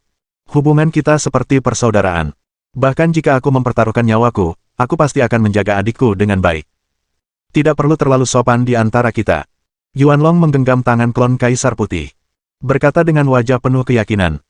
Bagus sekali, kalian bisa saling menjaga, aku sangat senang menjadi guru. Namun, adikmu Bai Huang ternyata tidak cukup kuat. Untuk mencegah kecelakaan, izinkan aku memberimu senjata ilahi lain sebagai guru. Ini adalah manik arai penjaga tak terkalahkan Raja Kong. Setelah manik ini dikorbankan, ia dapat membuka arai pertahanan super, yang dapat menahan serangan dewa sejati abadi tanpa menghancurkannya. Ia juga dapat secara otomatis memantulkan serangan lawan. Dilindungi oleh formasi ini, faktor keamanan adikmu pasti akan meningkat pesat. Murid Kaisar Putih, terima saja. Terima kasih, Guru. Bai Huang menerima manik arai dengan ekspresi gembira di wajahnya. Gelombang darah ini bukanlah kerugian. Setelah magang, tidak hanya mengikat gadis terbaik tingkat dewa sejati abadi, tetapi juga mendapatkan 3 artefak tingkat atas secara cuma-cuma. Keren. Yuanlong melihat ini. Seketika, dia merasa tidak seimbang lagi. Manik arai penjaga abadi Raja Kong ini mungkin mendekati tingkat artefak abadi. Harta karun yang begitu berharga, sang guru memberikannya kepada pemula Kaisar Putih yang belum berambut ini. Adikmu. Dia adalah pemula yang baru saja menembus dewa sejati Void. Apa kualifikasi untuk mendapatkan artefak seperti itu? Ini sangat tidak adil. Guru memang aneh. Tapi dia belum sempat memurnikan artefak ini, dan ketika dia memasuki jurang 10.000 alam, aku akan mengambilnya untukmu. Cepat. Yuanlong dan Bai Huang berjalan bersama memasuki gerbang penyeberangan. Gerbang penyeberangan ini memang ajaib. Detik terakhir mereka masih berada di rumah dewa sejati di kota suci abadi. Detik berikutnya, mereka langsung sampai di dunia es dan salju. Sejauh mata memandang, tampaknya seluruh dunia telah tertutup es dan salju. Di dunia ini, tidak ada warna lain kecuali putih. Pikiran spiritual besar avatar Yuanlong dan Bai Huang lenyap dalam sekejap. Dalam sekejap, ratusan juta tahun cahaya telah ditempuh. Aku melihat bahwa dunia es dan salju putih ini tampaknya terdiri dari puluhan ribu alam semesta yang rusak dan tidak lengkap. Terbentuk sebuah kekuatan aturan khusus. Tampaknya disempurnakan oleh pembangkit tenaga tertinggi. Pada akhirnya, lautan kekacauan terbentuk. Suhu di sini sangat dingin. Sudah melampaui apa yang disebut nol mutlak. Kekuatan hukum dunia yang menakutkan terkandung dalam es dan salju. Seolah-olah membekukan jiwa suci abadi menjadi bongkahan es. Mereka yang berada di bawah tingkat dewa sejati Void atau di atasnya mungkin tidak akan tahan. Segera. Di bawah pencarian dewa sejati Yuanlong, dia menemukan pintu masuk jurang hitam yang sangat besar. Bab 1747. Di pintu masuk jurang hitam raksasa, terdapat retakan hitam besar yang membentang puluhan miliar tahun cahaya. Baik ruang maupun waktu terdistorsi di dalam celah tersebut. Bahkan pikiran ilahi para dewa sejati pun tidak dapat dijelajahi. Begitu pikiran ilahi masuk, pikiran itu akan terputus secara otomatis. Sepertinya ini adalah pintu masuk ke jurang dunia. Konon, jurang 10.000 alam ini ada 1.000 triliun tahun yang lalu. Dewa primordial, penguasa jurang, menggunakan kekuatan tertinggi untuk memurnikan satu alam semesta super besar. Kita akan menggabungkan satu alam semesta super besar dengan formasi yang menantang langit, dan menamainya langit dan dunia yang tak terhitung jumlahnya. Kita ingin menciptakan alam semesta dimensi tinggi alternatif, untuk menembus alam leluhur alam semesta primordial. Namun sayangnya, dia gagal. Dan fakta bahwa penguasa jurang secara paksa memurnikan alam semesta alami menyebabkan kemarahan 6 raksasa. Bahkan jika dia sekuat dewa sejati asal mula, dia hanya bisa meminta maaf dengan kematian. Setelah penguasa jurang dipenggal oleh leluhur Hongmeng, sebuah lautan kekacauan khusus terbentuk di sini, yang oleh generasi selanjutnya disebut jurang 10.000 alam. Mereka yang memasuki jurang 1.000 alam, kudengar ada kesempatan untuk mendapatkan warisan penguasa jurang. Dan warisan penguasa jurang tersembunyi di satu alam semesta super besar yang telah dimurnikan, tetapi ini hanyalah legenda kuno. Lagi pula, 1.000 triliun tahun telah berlalu, dan tidak ada seorang pun yang benar-benar memperoleh penguasa jurang. Warisan Sang Tuan. Yuanlong Zhensen menjelaskan dengan wajah shock. Sebenarnya, dia baru menemukan desas-desus kuno ini di buku-buku kuno 2 hari yang lalu. Lagi pula, jika ingin pergi ke jurang dunia, harus diketahui terlebih dahulu. Oh gelombang. Ternyata jurang 10.000 alam ini memiliki latar belakang yang begitu hebat. Saudara Yuanlong benar-benar berpengetahuan luas dan berbakat, aku mengagumimu. Kaisar Putih mengepalkan tinjunya dan memberi hormat. Ada ekspresi kekaguman yang tulus di wajahnya. Omong kosong, omong kosong. Itu hanya akal sehat. Adik junior, basis kultivasimu masih dangkal. Setelah memasuki jurang 10.000 alam ini, kau tetap harus berhati-hati. Yuanlong mengingatkan dengan wajah kuno. Saudaraku, tidak apa-apa, aku punya jimat abadi yang diberikan guruku. Dewa bisa memblokir dan membunuh dewa, dan Buddha bisa memblokir dan membunuh Buddha. Bahkan yang kuat di tahap awal dewa sejati abadi pun bisa membunuh mereka. Aku tidak percaya ada yang berani memprovokasiku. Setelah Kaisar Putih selesai berbicara, dia mengeluarkan segel abadi. Seolah siap diaktifkan kapan saja. Sudut mulut Yuanlong tiba-tiba berkedut. Rasanya seperti makan kotoran. Aura berbahaya yang berasal dari segel abadi bahkan bisa membunuhnya. Meskipun hanya bisa digunakan sekali. Tapi efek jera sudah cukup. Yuanlong awalnya berencana untuk mengintimidasi dan memancing Kaisar Putih. Gelombang ini segera ditekan. Adikmu. Bajingan ini memegang jimat abadi. Jika aku merebut bola susunan itu secara paksa, dia takut dia akan melemparkan jimat itu ke wajahku. Sepertinya kau tidak bisa menggunakan kekuatan, kau harus mengakalinya. Yuanlong tertawa kering 2 kali. Adik junior, segel abadi ini hanya bisa digunakan sekali saja, kau tidak bisa menggunakannya sembarangan, kau harus menggunakannya di saat-saat kritis. Kita akan menghabiskan jutaan tahun di jurang dunia, dan kita tidak tahu bahaya apa yang akan kita hadapi. Mengapa kau tidak memberikan segel abadi itu kepada kakak senior untuk disimpan, dan kakak senior akan melindungimu sepanjang jalan? Di saat-saat kritis, segel abadi juga dapat mengerahkan kekuatan yang lebih besar di tanganku. Yuanlong Laoliu berkata tanpa malu-malu.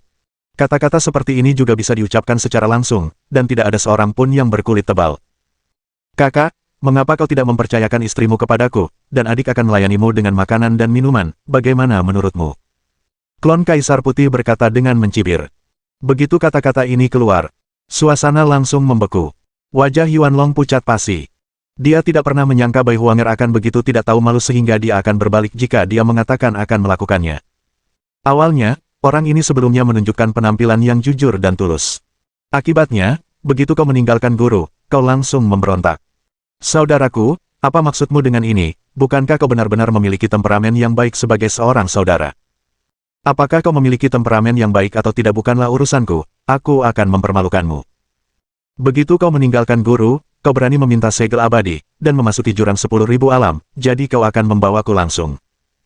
Yuanlong, jangan main-main denganku dengan pikiran picik seperti itu, berani-beraninya kau berteriak lagi, percaya atau tidak, aku akan langsung melemparkan jimat itu ke wajahmu. Klon Kaisar Putih mengejek dengan tatapan jijik. Kau, Yuanlong mendengar kata-kata itu. Dia hanya merasa darah di seluruh tubuhnya melonjak, dan dia hampir lari di tempat. Dia adalah dewa sejati, dan dia juga pemilik sistem. Sekarang dia begitu dipermalukan oleh seekor binatang buas yang kekuatannya jauh lebih rendah darinya. Ini benar-benar tidak masuk akal. Apa-apaan kau ini?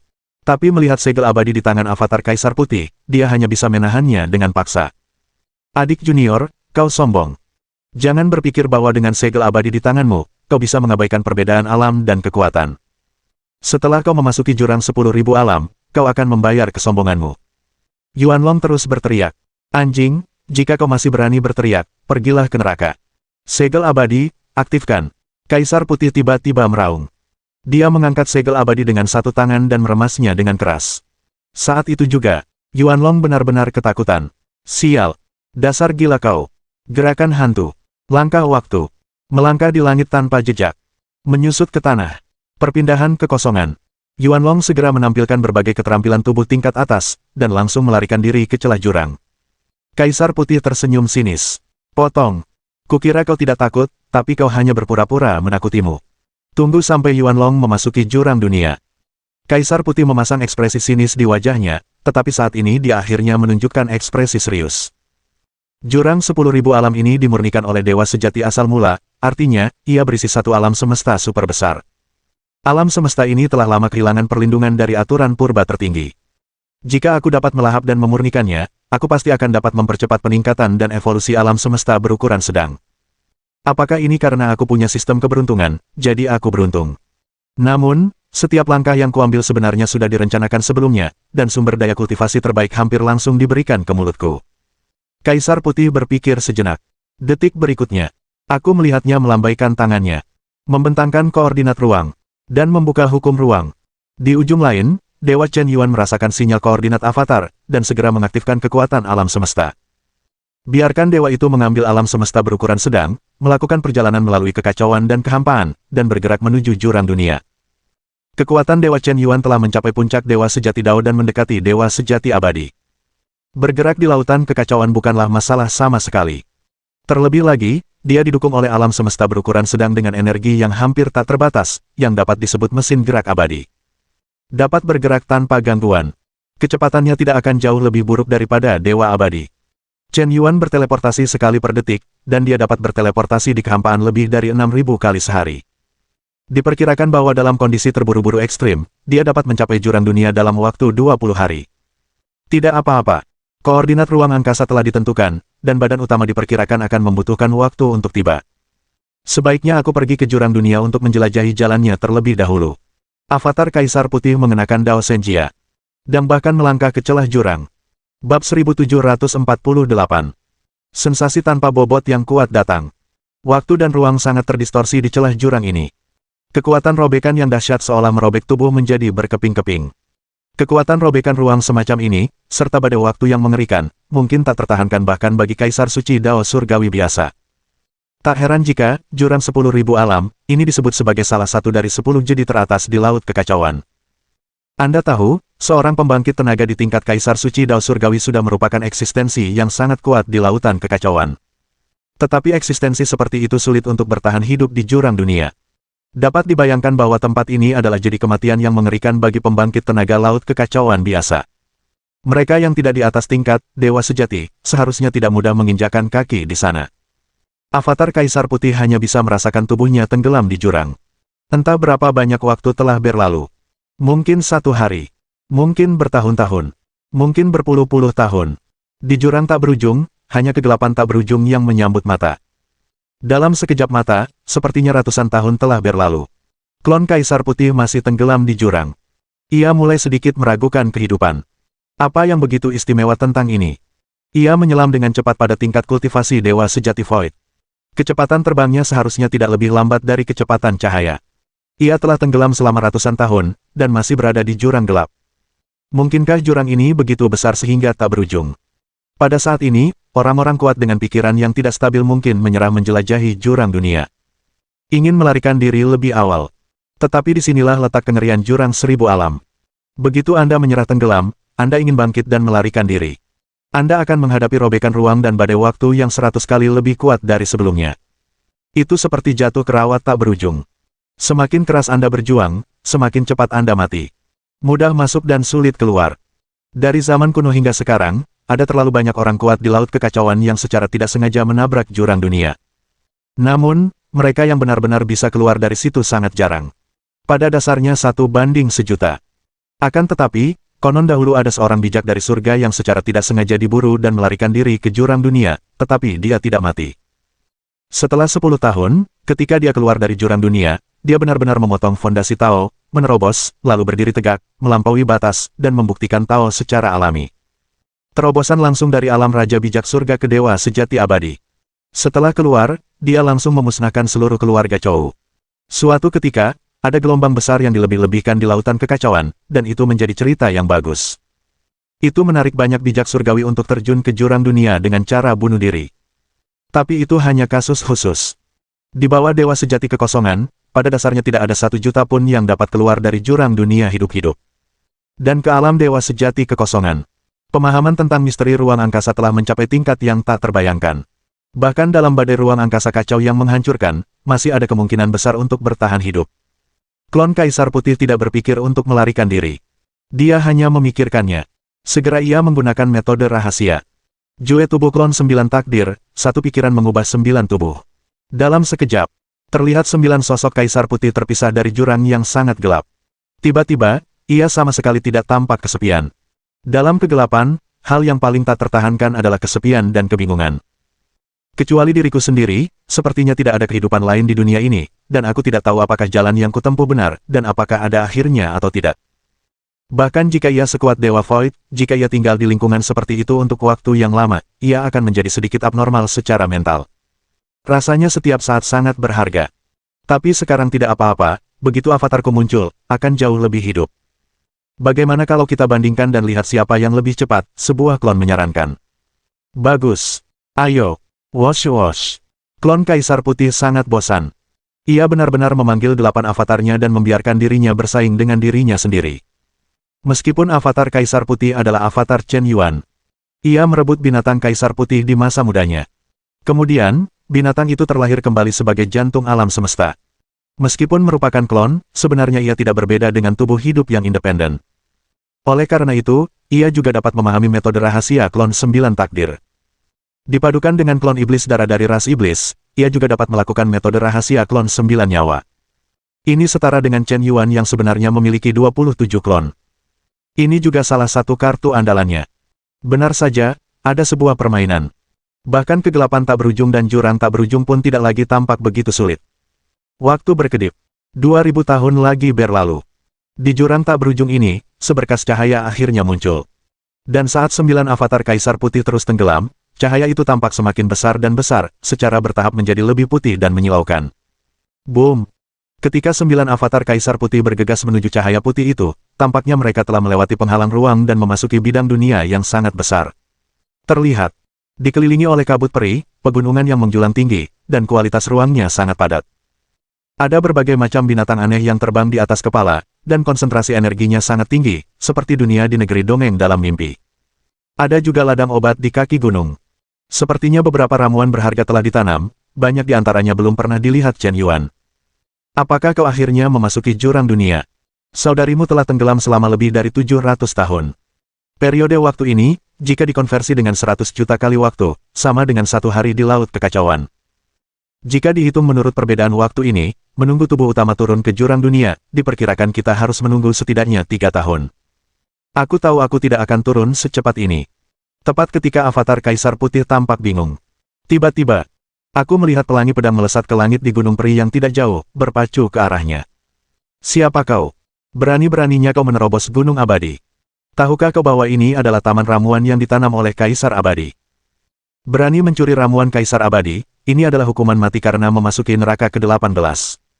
Aku melihat seorang lelaki tua memegang pedang panjang, bertanya dengan megah. Ada sedikit jejak tatapan membunuh di matanya. Apa? Klon Kaisar Putih dengan santai mencubitnya. Dia langsung mencengkeram leher lelaki tua itu. Hukum jiwa, pencarian ingatan jiwa. Tatapan Bai Huang tertuju, dan dia langsung mulai memeriksa ingatan lelaki tua itu. Sejumlah kenangan membanjiri pikiranku.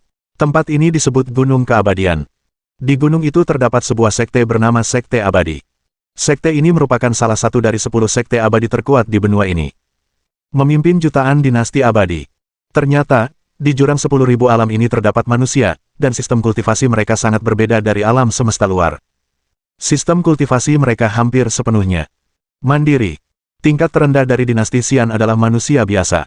Dan begitu jalan kultivasi dimulai, Anda perlu melewati 9 alam pelatihan Qi, pembangunan fondasi, Jindan, Yuanying, keluar dari tubuh, gangguan, kesesuaian, melampaui malapetaka, dan Mahayana.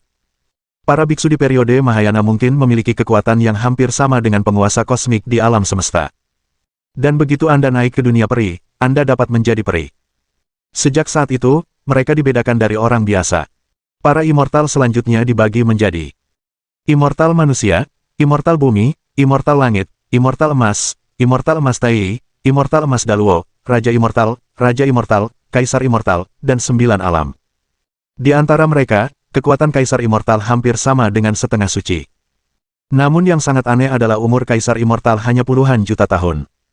Dan di atas dunia peri, ada dunia dewa.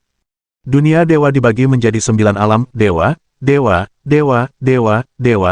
sejati, dewa emas, dewa kuno, dan dewa. Naik ke alam dewa adalah impian tertinggi setiap immortal. Karena begitu Anda menembus alam dewa dan manusia, Anda bisa mendapatkan umur miliaran tahun. Shen Bing memiliki umur 100 miliar tahun. Dan seterusnya. Tampaknya dibatasi oleh semacam aturan langit dan bumi, bahkan Kaisar Dewa terkuat pun, umurnya tidak tak terbatas. Setelah jangka waktu tertentu, ia akan berada di antara langit dan bumi. Dan kekuatan lelaki tua di depannya, yang lehernya dicekik oleh Kaisar Putih, hampir mencapai alam Daluo Jinxian. Alam ini sudah merupakan sosok yang sangat kuat di dinasti abadi, tetapi di mata klon Kaisar Putih, dia seperti semut, yang dapat dihancurkan sampai mati sesuka hati. Bab 1749. Naik ke alam dewa, menembus alam manusia dewa, apakah kau hanya memiliki umur 1 miliar tahun? Alam dewa dan manusia di sini seharusnya setara dengan para santo di surga. Meskipun 1 miliar tahun adalah waktu yang sangat lama, aliran waktu di jurang dunia 100 juta kali lebih cepat daripada di lautan kekacauan.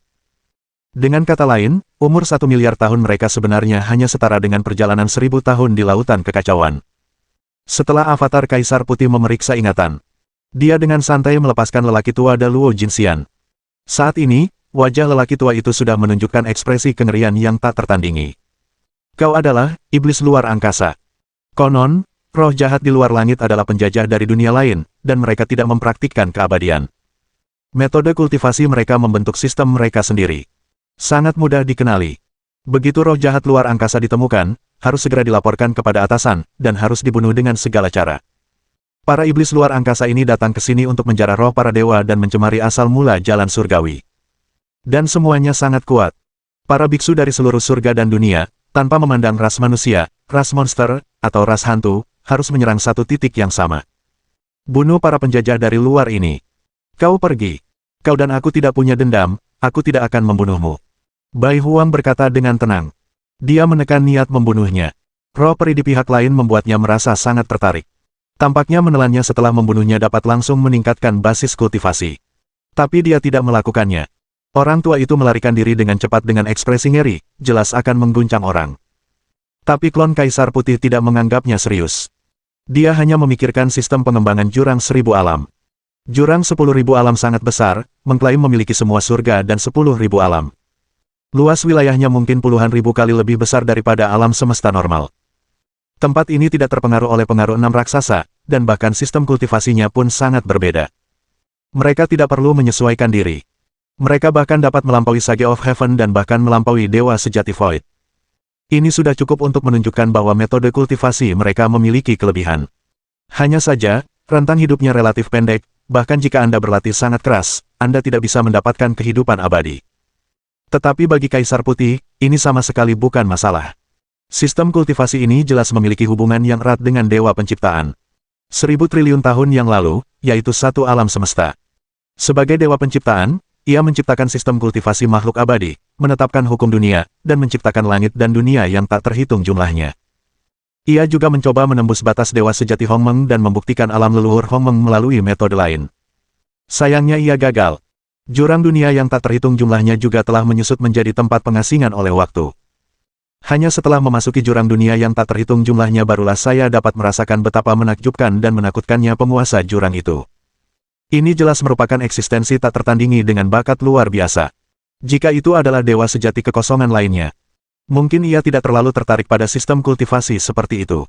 Karena ini adalah kesombongan bawaan dari laut kekacauan, yang membuat mereka meremehkan untuk berlatih metode asli. Selain itu, kultivasi dari awal agak terlalu memakan waktu. Bahkan metode kultivasi ini tidak dapat memperoleh kehidupan abadi. Ada kekurangan di mana-mana. Tetapi avatar Kaisar Putih sangat tertarik.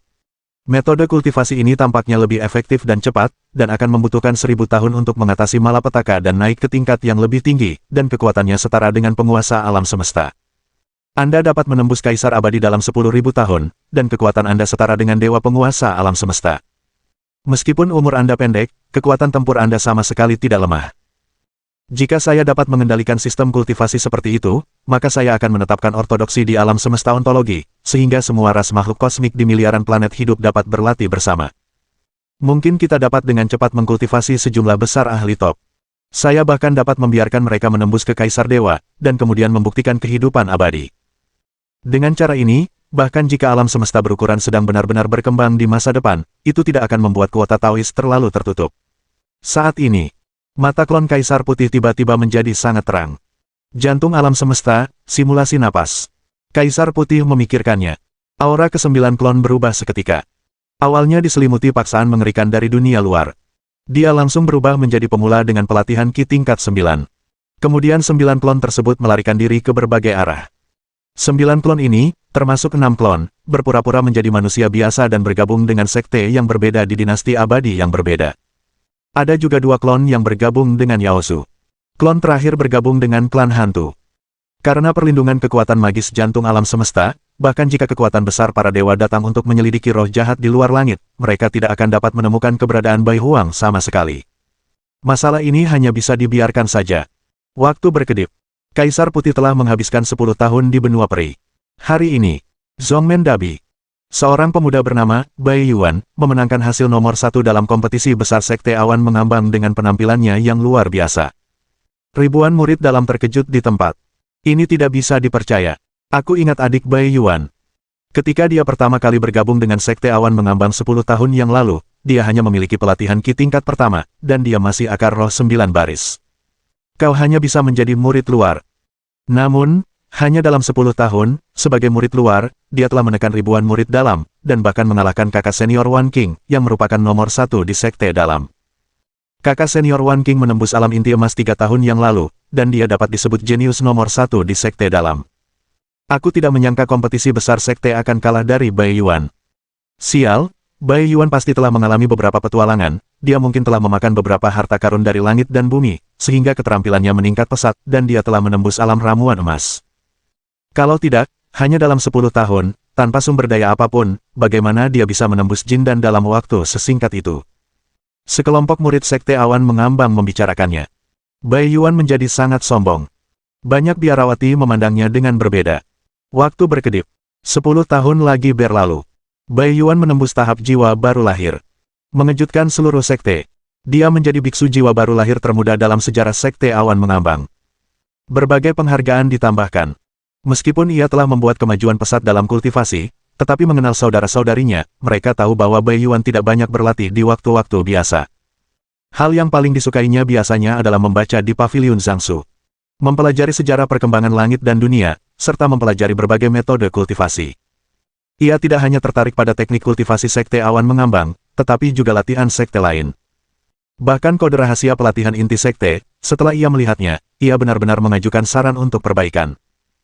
Beberapa saudari senior berkultivasi sesuai dengan latihan yang telah diperbaiki, dan mereka benar-benar berlatih lebih cepat dan lebih lengkap. Kualitas tekniknya langsung mengalami lompatan kualitatif. Saudara Bai Yuan, apakah kau bersedia berkultivasi berdua denganku? Seorang saudari senior jiwa baru lahir yang bermartabat berkata kepada Bai Yuan dengan wajah malu-malu. Tidak, saudari senior Qing Qing, aku masih suka sendirian. Bai Yuan, jangan menyesalinya. 50 tahun kemudian, saudari senior Qing Qing telah mengasingkan diri selama 50 tahun dan akhirnya berhasil menembus periode di luar tubuh. Begitu ia meninggalkan tempat tinggalnya, ia mencari Bai Yuan di mana-mana, ingin menamparkan Bai Yuan dengan keras. Untuk membalas penghinaan 50 tahun yang lalu. Tiba-tiba, di atas Zhongmen, Ji Yun mengepul.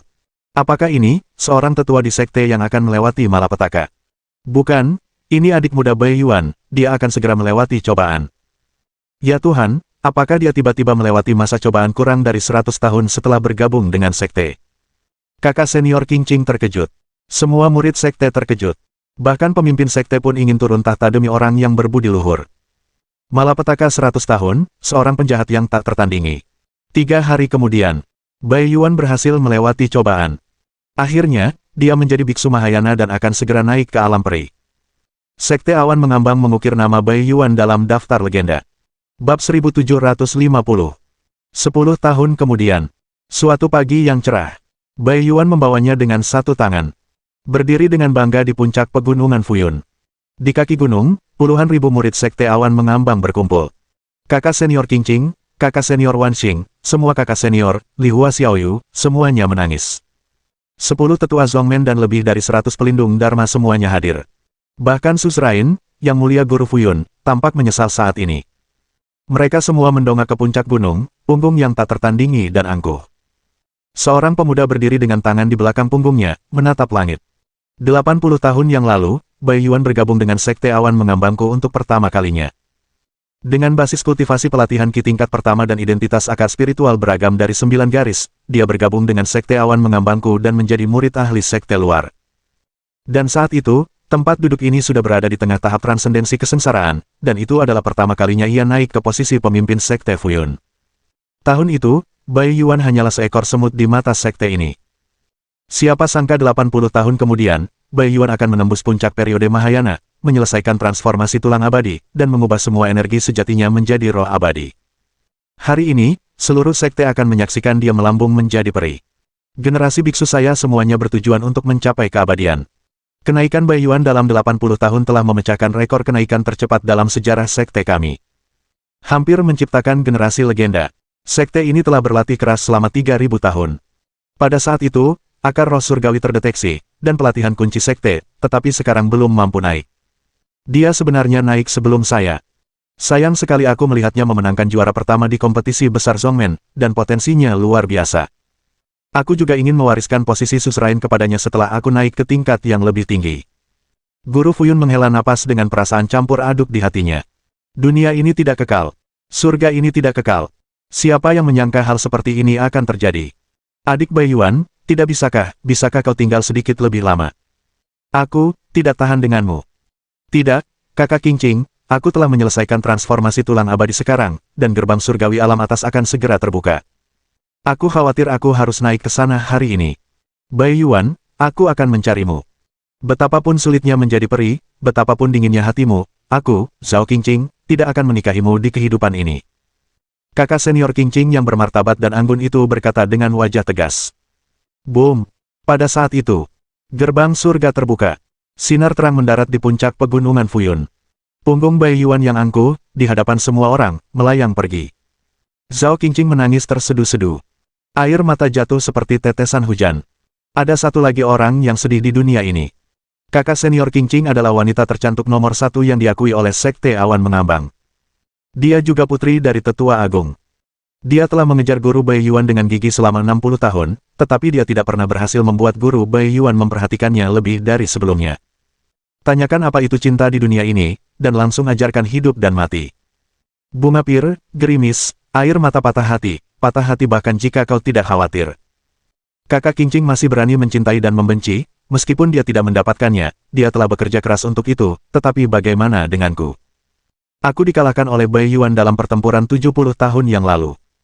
Pada tahun itu, aku jatuh cinta pada pemuda tampan dan tak tertandingi ini. Tapi aku tidak pernah punya keberanian untuk berbicara. Sampai akhir, aku tidak punya waktu untuk mengungkapkan perasaanku padanya. Semua orang di Sekte Awan Mengambang tahu bahwa kakak Qingqing menyukai Baiyuan, tetapi siapa yang tahu bahwa aku, Wan Qing, jatuh cinta padanya lebih dulu daripada Zhao Qingqing. Aku bersumpah, suatu hari nanti, aku akan melangkah ke dunia peri dan membuat adik Baiyuan jatuh cinta padaku. Wan Qing berkata dengan tegas pada dirinya sendiri. Bersamaan dengan Baiyuan terbang ke atas. 8 avatar lainnya. Mereka masing-masing telah berganti nama menjadi Bai Guang, Bai Chen, Bai Yan, Bai Sa, Bai Yun, Bai Zhen, Bai Qian, dan Bai Shen. Mereka menonjol di dinasti peri yang berbeda masing-masing. Menjadi generasi legenda Tianjiao. Hampir semuanya terbang pergi hanya dalam 80 tahun. Namun, 2 klon naik ke dunia iblis. Klon lainnya terbang ke dunia hantu. Metode kultivasi klan monster ini sebenarnya paling cocok untuk tubuh Kaisar Putih. Mungkin avatar Kaisar Putih sendiri bukanlah darah manusia. Oleh karena itu, metode kultivasi klan monster memiliki banyak kesamaan dengan binatang langit berbintang milik Kaisar Putih. Mengembangkan kekuatan iblis dapat memberikan hasil 2 kali lipat dengan setengah usaha. Namun kenyataannya, kekuatannya telah mencapai tingkat dewa sejati kehampaan, tidak peduli apakah ia mengkultivasi iblis, hantu, atau makhluk abadi, itu bukanlah hal yang sulit bagi Kaisar Putih. Alasan mengapa ia mencapai usia 80 tahun. Hanyalah karena tidak ingin terlihat mencolok.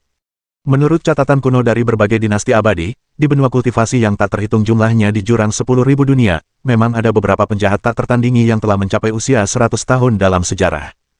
Usia 80 tahunnya tidak terlalu berlebihan. Meskipun cukup untuk disebut penjahat tak tertandingi, itu bukanlah hal yang belum pernah terjadi sebelumnya, dan tidak akan ada orang seperti itu di masa depan. Setelah naik ke alam peri, Baiyuan merasakan lingkungan ruang angkasa baru dengan saksama. Kekuatan ruang angkasa di sini menjadi lebih tinggi.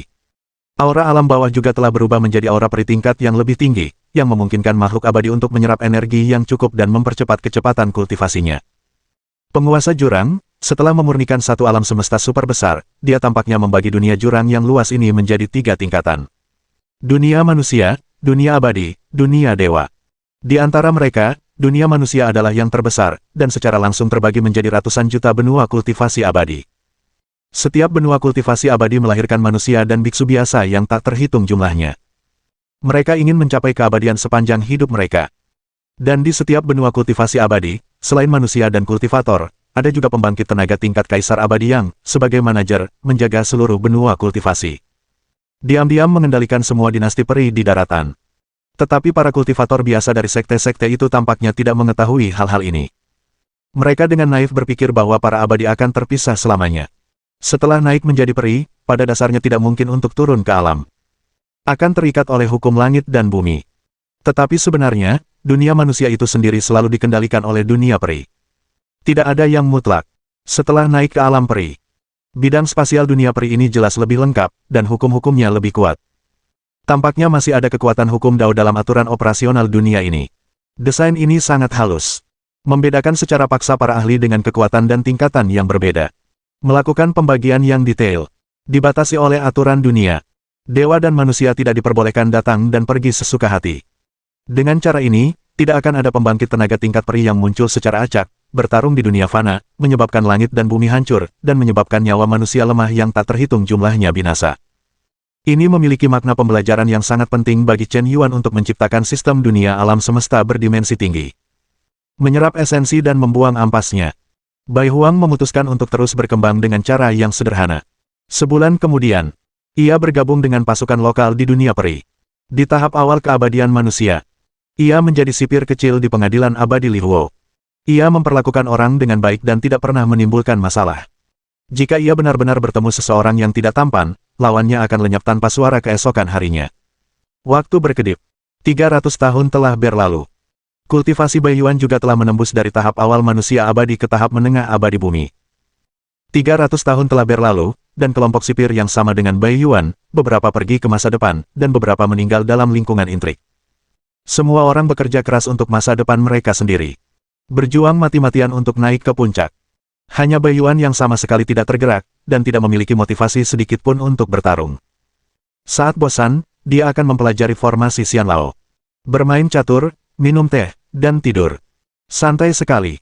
Menjadi sipir di dunia peri sangat santai, bahkan sedikit terlalu santai. Karena para tahanan di dunia peri tidak perlu diberi makan atau dibebaskan sama sekali, dan mereka tidak perlu disiksa oleh sipir. Beberapa dari mereka hidup selama ribuan atau puluhan ribu tahun.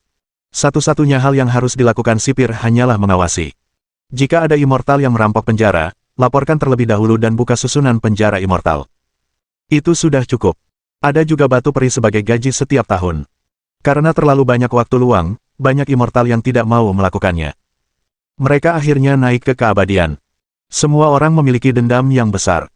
Bagaimana mungkin mereka tidak memikirkan kemajuan setiap hari dan menghabiskan waktu seperti ini? Masa hidup immortal juga terbatas. Anda juga perlu melawan langit. Mohon dukungan dari omom ante-ante sekalian, buat subscribe atau sharekan novel Mimin ke Facebook kalian, agar channel Mimin bisa terus berkembang. Dengan begitu, Mimin bisa lebih semangat untuk up novel seru lain ke depannya. Buat teman-teman yang sudah subscribe dan sharekan novel Mimin, Mimin ucapkan terima kasih sebanyak-banyaknya. Sekiranya teman-teman menghadapi masalah video diputar dalam bahasa Inggris, coba tukar kepada bahasa Indonesia original melalui cara ini. Semasa mendengarkan, pencet tombol setting di atas kanan video, pilih audio track dan tukar bahasa.